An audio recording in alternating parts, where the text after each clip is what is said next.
Hi, Happy New Year, everyone. I'm Sonia, and welcome back to my channel, Sonia on Being 60.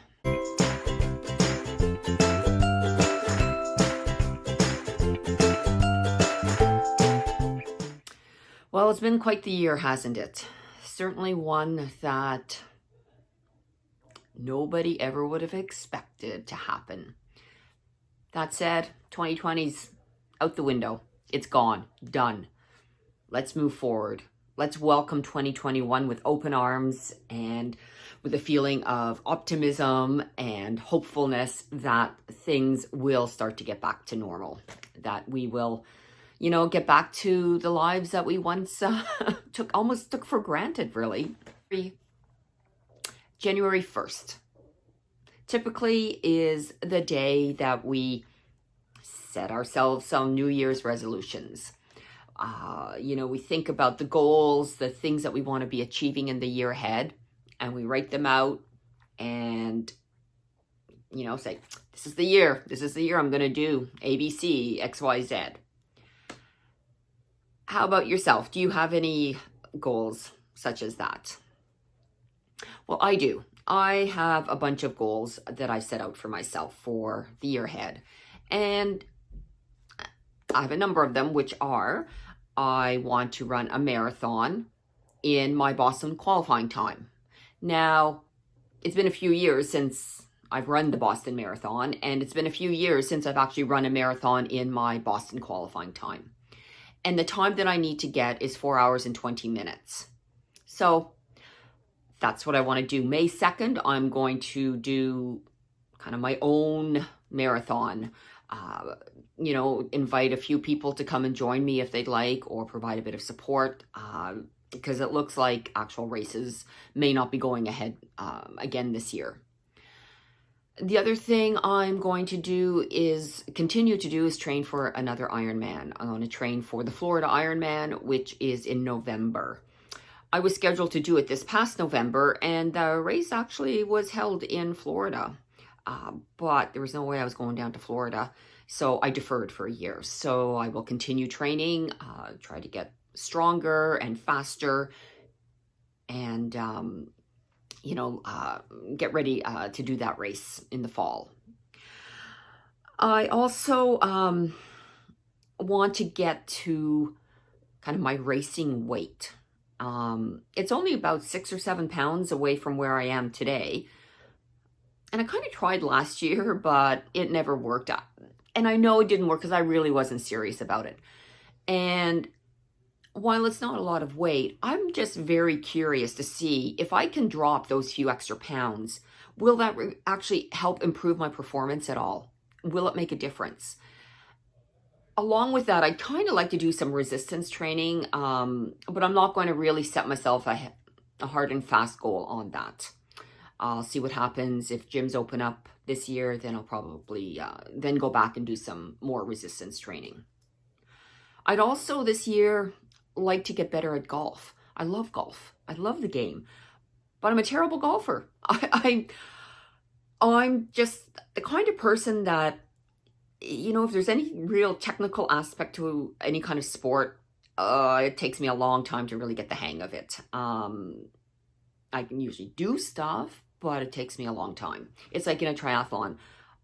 My swimming, I have a hard time with the technique. And I know if I put in more effort, I'd probably be a better swimmer. But what the heck, I can do the distance. It's just not pretty, that's all. It's the same with golf. I really want to get better. I'd like to be able to hit the ball farther. I'd like to be able to actually go and play with my friends and be able to kind of keep up with them to some degree. So that's something this summer I really want to put my mind to and get better at. And the last thing that I want to do is keep on making YouTube videos. I enjoy it. I enjoy this process of learning. It's good for my mind, and it's good for my creativity. So that's another goal that I intend to, or that I have for this year. So I have a number of goals, and some of them are shorter term, some are longer term. Now, I know too, when, you look at the research, you look at the statistics about people who make New Year's resolutions, like 80% of the time people fail. And the reason for that is, and I've talked about this in a previous video, the reason people fail is because they really don't have a strategy. They say, well, I'm going to lose 50 pounds, but they don't set themselves up for success. They don't really come up with a strategy. So as I mentioned in one of my previous videos, I talked about how do we set goals and stick to them and actually achieve them. And we do that through what is called the SMART process. I mean, there's probably many other ways in which one can do it, but I really do like the SMART process. And the SMART process is you have a specific goal. It's I'm going to run a marathon on May 2nd. It's a specific goal. It's achievable. It's achievable for me because I've run many, many marathons. I just ran a marathon a few months ago. I'm a long distance runner. It's very achievable for me to run another marathon in a few months. It's relevant. It's relevant to me because it's part of my training. It's what keeps me going. It's just something that I do, and it's relevant because I say I want to do it in a time of 4:20. And again, that's not really pie in the sky thinking for me. The last marathon I did 2 months ago was a time of 4 hours and 28 minutes. So it's really a matter of taking those 8 minutes off. And I have a coach who prescribes me my weekly workouts. There's a lot of speed training in there. There's my long runs in there. And, by following a plan, I should be able to achieve that goal. And then the last thing is it's timely. So with all of my goals, there are timelines that I've put in place. The marathon is May 2nd. Florida Ironman is the beginning of November. I want to do my videos. That's on a weekly basis. I have a schedule that I keep so that I ensure that I have enough time to prepare, to research, to do the video, to do any pictures that might be coming with it, and to then edit it and post it on YouTube. So if you follow the SMART process, you are very likely to succeed and to be successful in doing whatever it is that you want to be doing. But that said, as I mentioned, some goals are short duration, some are longer duration, and the longer goals can sometimes be a bit harder to kind of keep at it day after day after day. There's a book that I've just recently read. It's called The Dip by Seth Godin, and it's a very quick read. It's not a big book, but it's a very interesting book in the sense that it talks about, you're all excited to get going on. You've got this goal in mind. You're super excited. Let's say you want to lose weight. You're going to get rid of all the junk in your house. You're buying all that fresh food. You're doing meal prep. You're planning things. And it is very exciting at the beginning because you're seeing the weight come off. You're seeing the pounds drop. Then there comes a point in time, and this is what Seth Godin describes as the dip. So the dip is, you're going along, great guns, but that initial excitement's now kind of worn off. You're kind of tired of maybe not eating some of your favorite foods. Your weight loss is not coming off as quickly as it once was. Perhaps you've even stalled. So it's this period, the dip. He gives a great example too in his book of, you're running a marathon. Marathon is 42.2 kilometers. You're super excited at the beginning. There's all these people around you. It's like the atmosphere is crackling with excitement. The starting gun goes off. Away you go. And you're just like, wow, feeling great. All of a sudden you get to like 25 kilometers or whatever. And now the crowds have thinned out. Probably there aren't as many people cheering you on the sidelines. Maybe there's nobody cheering you on. Maybe you can't even see your competitors. And you're feeling like, whew, I can barely remember the beginning with the excitement. And oh my goodness, I still have another 17 kilometers to go. It just seems like the end is not in sight. and you feel like giving up. If you give up right then and there, it's almost like, well, what was the point of having the goal to begin with? You've then, if you gave up at this 25K mark, you've wasted how many months and hours of training and getting your body ready to do this and telling people. And it's like, no, you just have to kind of push through it and keep going. And you will be successful. You will, at the end of the day, be a success. But it's not always easy to just kind of get yourself out of that kind of little slump. So I think there are times where you just need to regroup, rethink.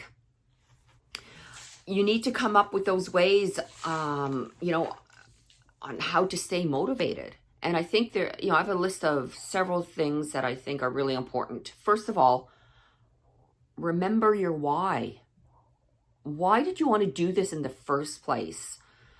You wanted to lose weight. You wanted to learn something new. You wanted to get healthier. You wanted to get fitter. You wanted to get faster. You wanted to do something you've never done before. Remember your why.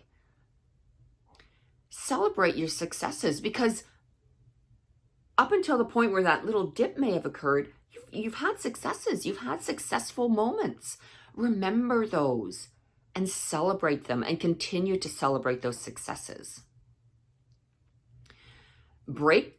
If your goal is really long term, break it up into smaller goals. Like my November goal of doing the Florida Ironman. That's a lot of training. And I've done this before, so I know that there's a lot of training. And I know there are days where it's like, yikes, I got to go out for like a 7-hour bike ride and it's going to be 40 degrees outside. You know those things, and you prepare yourself, right? You break things down. Like, okay, maybe you can't break down a 7-hour bike ride, but what you can do is say, yeah, the big goal of the Ironman is, 10 months, 11 months away. But in the meantime, I can run a marathon, I can do a small triathlon, I can do different things that will get me closer to my goal, but that are still, it's not just the same old training day in and day out. I'm, breaking it up, I'm mixing it up, I'm adding some races in the mix, that kind of thing. And I think something else that's really important and that really can help us stay motivated, certainly at times where we may be feeling like, it's tough and, we almost want to give up and go back to kind of the way things were maybe. And we don't really, we're thinking that we're never going to see the end, that we're never going to see the results that we've set out to do. So I think it's really important that you find an accountability partner, an accountability group. And these are just people who you've told that you're doing things with, that you're doing these certain things, and maybe they'll want to join in on your journey. Maybe they'll, once a week go out for a run with you, or maybe they'll, once a month you'll have a meal with them, that kind of thing. It's someone to talk to. It's someone to say, I'm struggling, and maybe get a little bit of a pep talk. So there are lots and lots of things that we can do to stay motivated and, to be successful, because like I said earlier, we really do invest a lot of time and energy in starting to implement those goals. And if we just quit, that's so much time and energy that really you've just thrown down the drain. And I think that we don't want to do that. I think we really want to try to see our goals through, see them to the finish, and really feel like, yes, I've achieved something, I've done something. Following the SMART process, I really do believe is very helpful. It really does help you see and position whatever it is that you want to do. And you really break things down to be, like I say, it's very specific in terms of what that goal is and how you're going to achieve it and why you want to achieve it. With that said, I wish you all tremendous success in everything that it is that you set out to accomplish this year. And here's to a wonderful, wonderful year ahead. I think it's going to be better than this past year. So with that said, Happy New Year's, and I will see you in my next video. Bye for now.